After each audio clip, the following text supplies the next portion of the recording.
When we're trying to have an impact on the world, one important factor is the size of the problem. The bigger the problem, the bigger the benefit by solving it.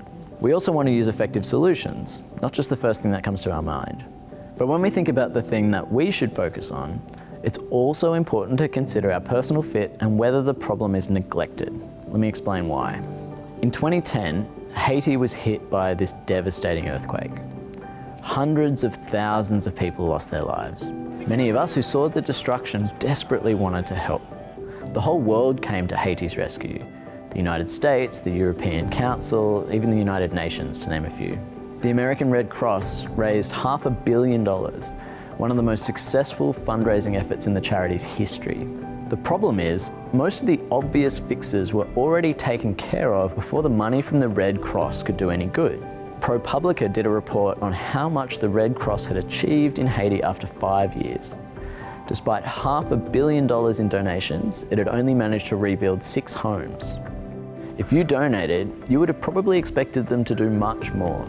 The Red Cross is such a reputable organisation, stacked with competent, dedicated people. What went wrong? Well, imagine we're the 10th person to arrive at a car accident. If the police, fire and ambulance are already there, what should we do?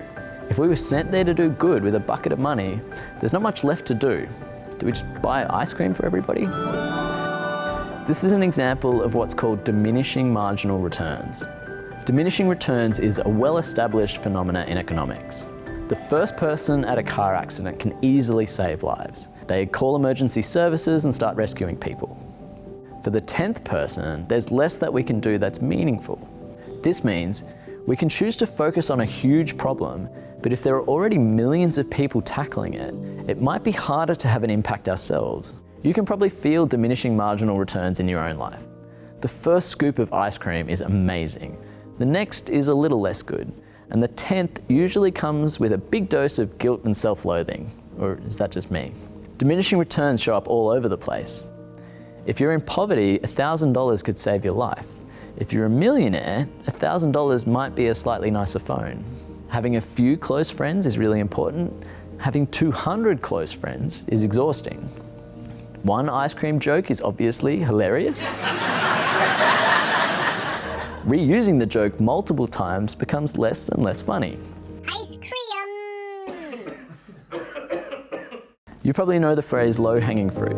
As you pick the low-hanging fruit, it takes more and more effort to get the difficult fruit at the top. Now, Haiti deserved all of the help that it got, but it ended up being a very crowded situation. Once the UN, US and EU had piled in, it was much harder to have what's called a marginal impact, an impact over and above what they were already getting. It's important because we have the most control at the margin. The amount of money, friends or ice cream jokes looks like this, and you basically have control if the margin here goes up or down. If you've eaten 9 scoops of ice cream, you can't go back in time and stop at 3. You can now control if you stop at 9 or you want to add a 10th. Almost all of our decision making is here, at the margin. So how do we use these concepts to do more good? Well, coming back to our car accident, if we're the first on the scene, then we should obviously try to save someone. If there's an opportunity to save a life where we're in a unique position to help, we should do it. But this doesn't happen that often. Most of us aren't that early at a car crash. If you are often the first person at a car crash, I have questions for you. Are you Batman? Are you Superman? Or are you the one causing the accidents? One of these 3 things has to be true. Most of us find out about car accidents and disasters on the news or on the internet. If that's the case, then it's more likely we're the millionth person on the scene. Disasters get pretty crowded because there are vivid, emotive images all over the place. On the other hand, many of the world's biggest problems are neglected and don't get wall-to-wall coverage because they're slow or less eye-catching. Things like malaria, air quality, factory farming, nuclear war, or engineered pandemics might affect millions of us, but they just don't get mainstream media attention. Focusing on big problems that are also neglected means there's still lots of low-hanging fruit. Let's look at a specific example. There have been many horrifying terrorist attacks around the world.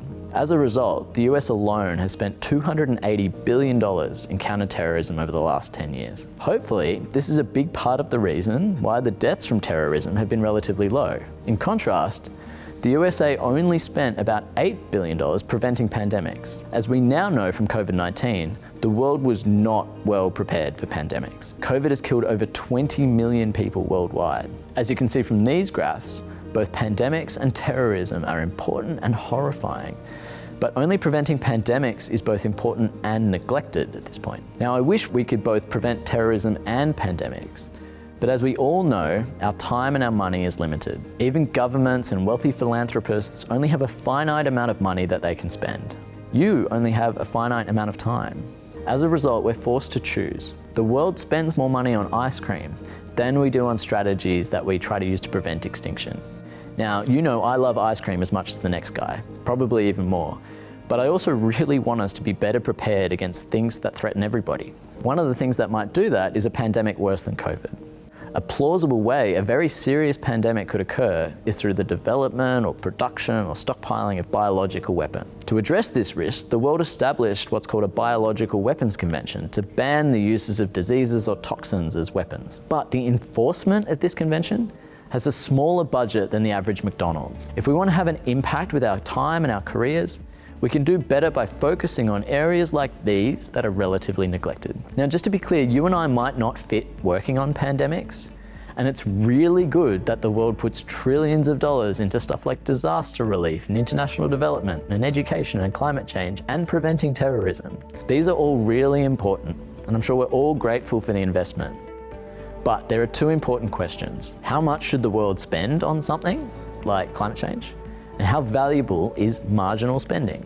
For the first question, we might get a figure like the one on the left, where we should spend, say, trillions on climate change and mere billions on preventing pandemics. We might even want to spend billions on a movie industry. But if we want to have an impact ourselves, the second question is what matters, because it depends what's already being spent. The low-hanging fruit might already be gone. We can have more of an influence in areas that are a bit out of left field. It's exactly because they're out of left field that we can have such a big influence. Still, doing this well is hard.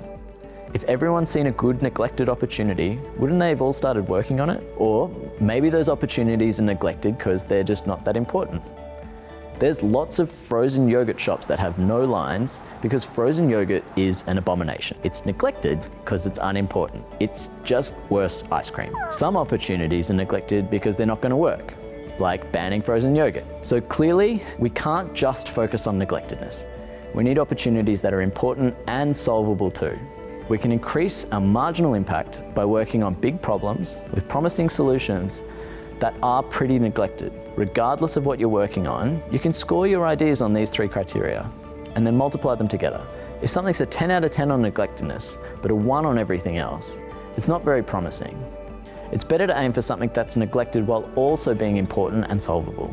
The point here is that we don't have to follow the crowd if we want to have an impact. There's low-hanging fruit all over the world. There are so many cheap and effective solutions that are massively underfunded because they don't hit our emotional hot buttons in the same way that an earthquake does. In the same year as the Haiti earthquake, 2 million children died of diseases which already have reliable vaccines. Now, I want people in Haiti to have houses, and I want parents to see their kids grow up. But some kids can't afford vaccines is not much of a news headline.